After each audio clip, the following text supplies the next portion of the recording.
These only people on.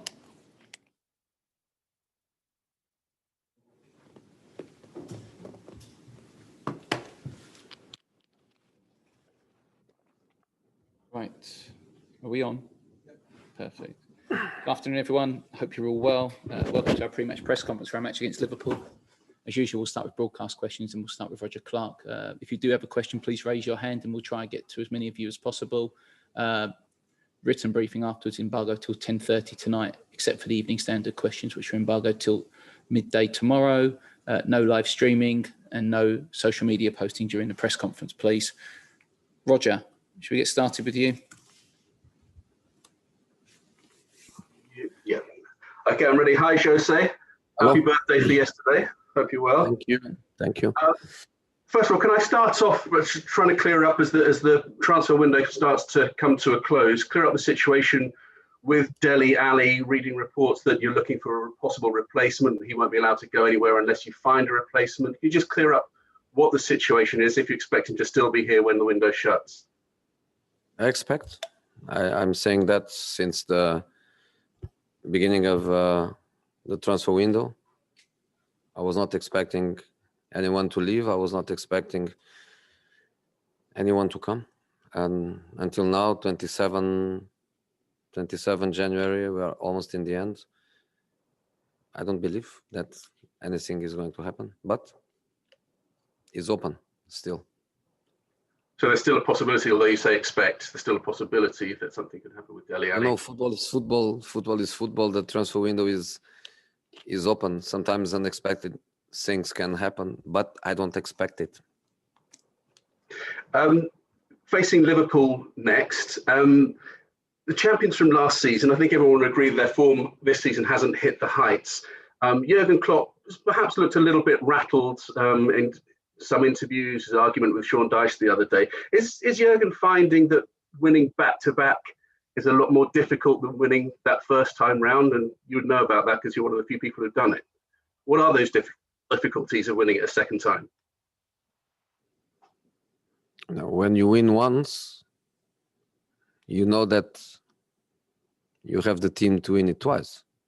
When you never win it, you have always the question mark of what do we need to win it? We are not good enough to win it. We need to improve to win it.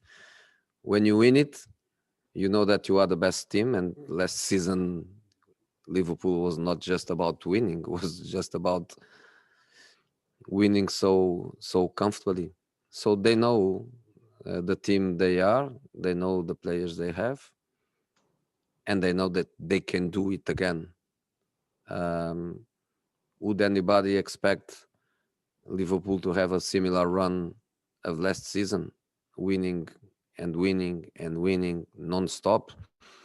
I wouldn't expect that, because what they did is so difficult that to win it a second time in the same way is even more difficult. But to win the title again, they can. I think they believe they can. And I believe that that's what they really want. So simple. We can move on to a completely different subject, but the offside rule has been much debated recently, and there was a letter sent out to clubs yesterday. I don't know if you've seen the letter yourself, but how referees will interpret situations like the one we saw in the game between Manchester City and Aston Villa. What do you make of the idea of tweaking a rule during the season and saying, well, that goal stood then, but next week, if it happens again, it won't stand? Not happy with. I believe that now is right, and previously was not right. But I don't think is fair that you change the rule during the season. I don't think is fair. Another completely different subject now. Chelsea, obviously, I know you've spoken about Frank Lampard, but obviously Thomas Tuchel has been confirmed now as the manager. He's obviously had success in Paris, in the French league. What awaits him? What difficulties and what's different with what faced him with the pressures at Chelsea, that expectation of winning trophies, and just the sheer competitiveness of the Premier League? You cannot compare the job in Paris Saint-Germain with the job in the Premier League. It's not possible to compare. Okay, we're going to go to Faye Carruthers now from PLP. Faye.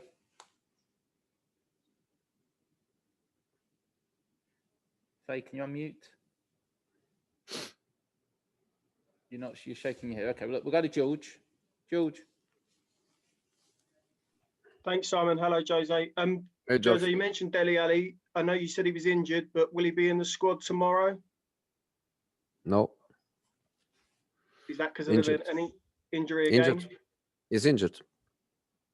And just in terms of your match at Anfield, are you pleased with how you've responded? You're into the cup final, but are you a bit surprised at how Liverpool have dropped down the league? But every club, especially the traditional top 6, they had these situations. Not one team started winning and is still winning after 19 matches and a few months of competition. Everybody had difficult periods. Everybody had it. Some early, some later, some in the middle. I keep saying that great evolution in the considered theoretically below level team and ambitions. Great performances from many of them. Very good teams, very good squads. I feel completely natural that some results happen. And then Liverpool had that difficult period where the results were not going in their direction. But the coach is the same, the players are the same, and the team is the same. And are West Ham contenders for top 4 after their result last night? They are winning matches. They have their style of play, and they are winning matches. That's as simple as that. And they clearly show their ambitions by trying to get, and probably they will get, a couple of players until at the end of the month. They are there. Okay, James Binge. Hi, Jose. I'd like to briefly ask you about centre backs. Obviously, Liverpool have had their injury troubles and have used some young centre backs. You have as well with Joe Rodon. It's a position that's continually evolving. What do you see as the challenges of training a youngster in a centre back role?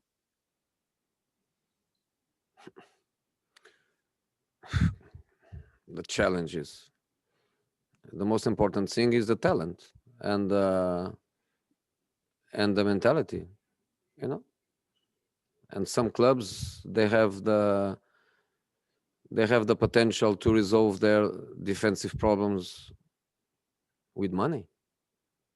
They put the money on the table and they resolve their defensive problems.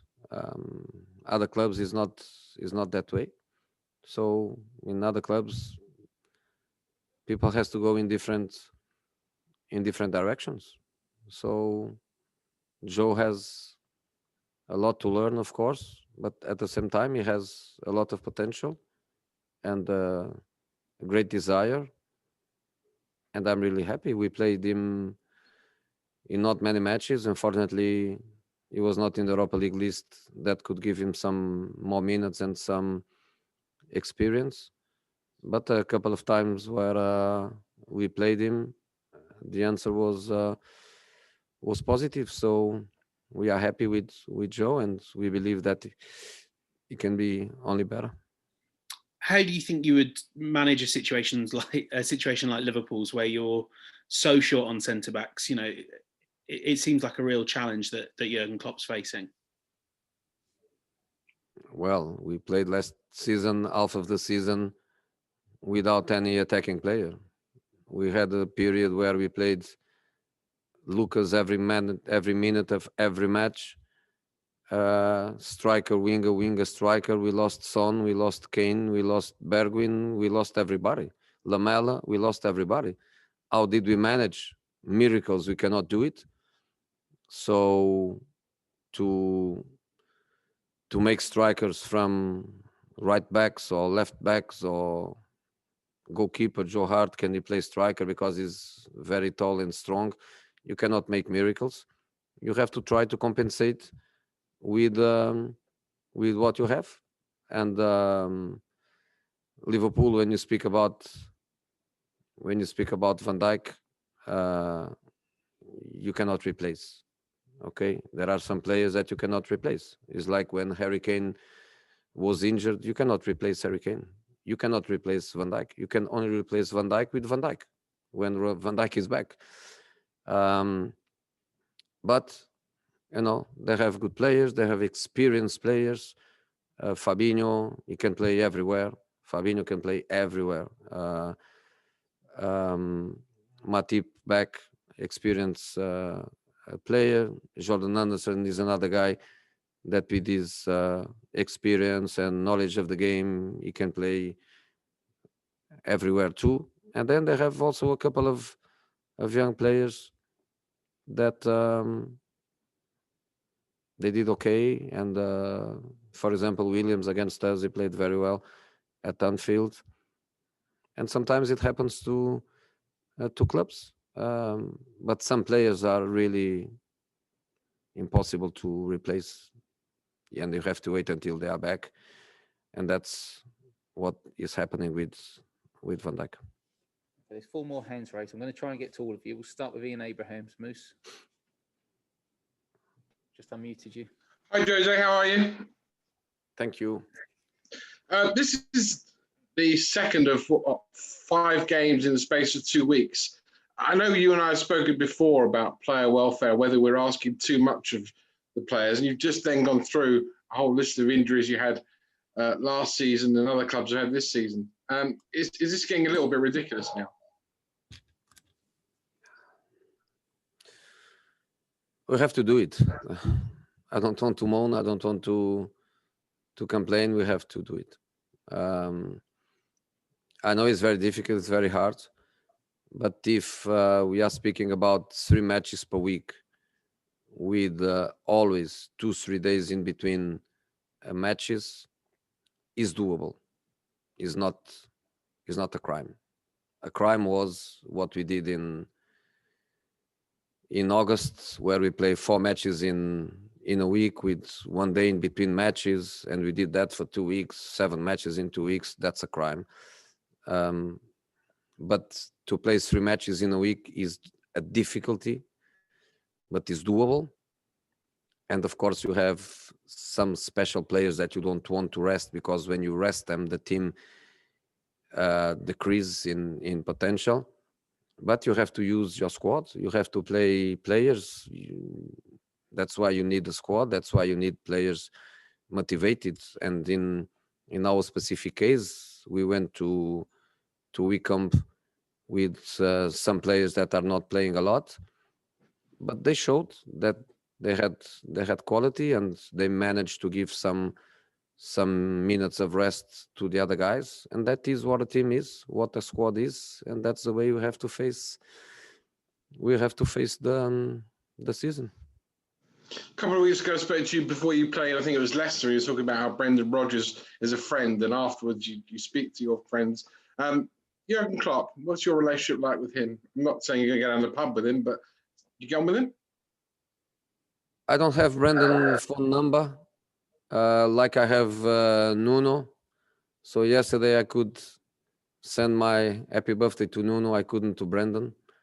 So through you, happy birthday, Brendan, because me, Nuno, and Brendan, all 3 birthday same day. And you don't forget when you have some friends with the same birthday. I'm not a friend of Jurgen because I never had time with Jurgen. Nuno, he was my player. Brendan, he worked in my in my club for a couple of years together. So when you have something in common, when you know the person well, you can say, I like him, he's my friend. I don't like him, he's not my friend. With Jurgen is 5 minutes before a match, 5 minutes after a match.